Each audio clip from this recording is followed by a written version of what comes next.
7h35 sur Happiness, le printemps est là, les jours s'allongent et pourtant l'énergie n'est pas toujours au rendez-vous. Fatigue, sommeil pas vraiment réparateur. Aujourd'hui dans votre chronique santé, on parle de la fatigue de printemps. Docteur Florent, médecin et chroniqueur santé, est avec nous dans le studio. Alors docteur, mythe ou vraie fatigue ?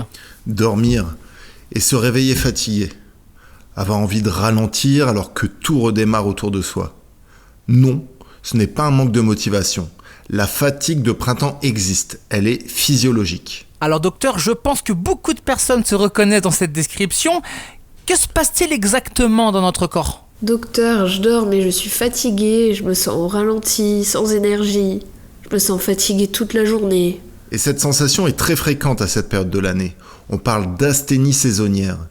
En hiver, notre organisme tourne au ralenti. Au printemps, tout change d'un coup. Les journées rallongent, la lumière augmente.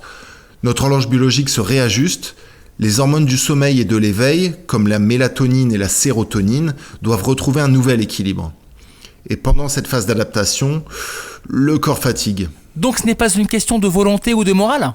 Absolument pas. Ce n'est pas une panne, c'est une transition. Le corps change de saison et il lui faut quelques semaines pour se recalibrer. Alors docteur, on entend souvent parler de carence au printemps, notamment en vitamine D. C'est fréquent ? Oui, très fréquent, en effet. En France, plus d'une personne sur deux est carencée en vitamine D à la sortie de l'hiver, faute d'exposition suffisante au soleil. La vitamine D joue un rôle important sur l'énergie et l'immunité, mais aussi la fonction musculaire et même le moral. Chez l'adulte, une supplémentation modérée est souvent recommandée, surtout entre l'automne et le printemps. Concrètement, soit une petite dose quotidienne, soit des prises espacées, par exemple mensuelles. L'idée, c'est pas de surdoser, mais d'accompagner l'organisme. Et pour le fer ou le magnésium, on ne supplémente pas à l'aveugle, un bilan n'est utile que si les symptômes le justifient. Alors autre question, à partir de quand faut-il consulter ou faire un bilan ? On consulte si la fatigue dure plus de 3 à 4 semaines, est inhabituelle ou très intense, ou s'accompagne d'essoufflements, de palpitations, de pâleur ou de perte de poids. Dans ces cas-là, un bilan ciblé, guidé par le médecin, est pertinent. Mais dans la majorité des situations, la fatigue de printemps est transitoire. Et pour ceux qui se sentent simplement un peu à plat, est-ce qu'on aurait des petits conseils à leur donner ?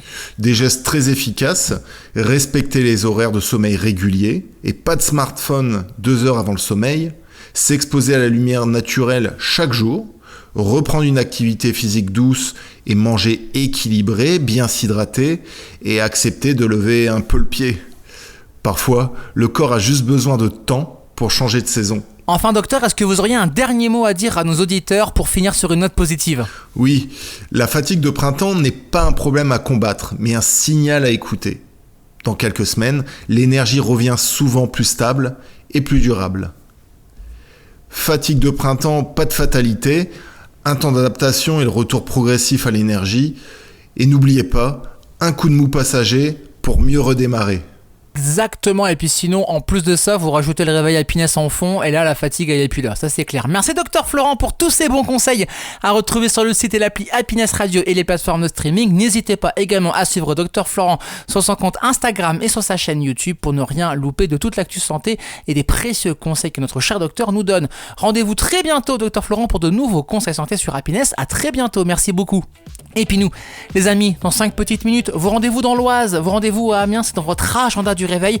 Encore un beau rendez-vous dont on va parler ce matin, ça se passe juste après ça.